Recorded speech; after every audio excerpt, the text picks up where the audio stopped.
Being a good man is more than just being nice. It's about having integrity, standing up for what's right, and being true to yourself, even when it's not the easy or popular choice. So what's the difference between being a good man and a nice guy? Let me break it down for you. Being a good man is from a place of integrity, not approval. He knows his values and principles, and he's not afraid to uphold them, even if it means going against the grain. On the other hand, a nice guy is often concerned with seeking approval and avoiding conflict, even if it means compromising his own values in the process. A good man is assertive, not passive. He knows how to stand up for himself and others, assert his boundaries, and speak his truth with confidence. He's not afraid to take charge and lead when necessary. In contrast, a nice guy tends to be passive and avoid confrontation at all costs, often sacrificing his own needs and desire in the process. A good man respects others, regardless of their gender, race, or background, and he doesn't feel entitled. He treats people with kindness,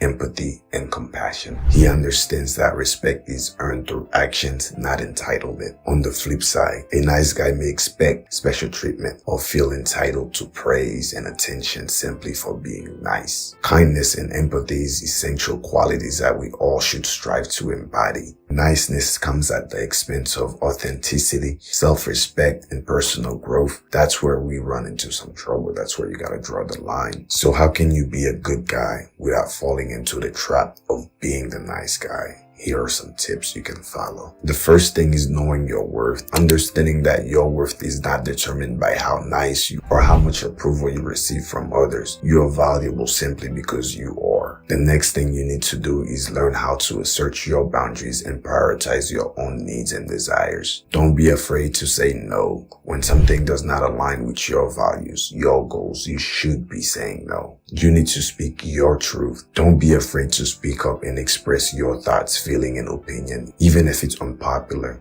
Your voice matters and your perspective is valid. The last one is lead by example. Be a role model for others by embodying those qualities of a good man: integrity, kindness, empathy, and respect. Lead with courage, compassion, and conviction. And remember, being a good man is more than just being nice. It's about having the courage to stand up for what's right even when you're scared, the integrity to stay true to yourself, and the compassion to treat others with kindness and respect. So go out and be the best version of yourself, not just for others, but for you. Remember, stay consistent and stay disciplined. And subscribe, you bastards.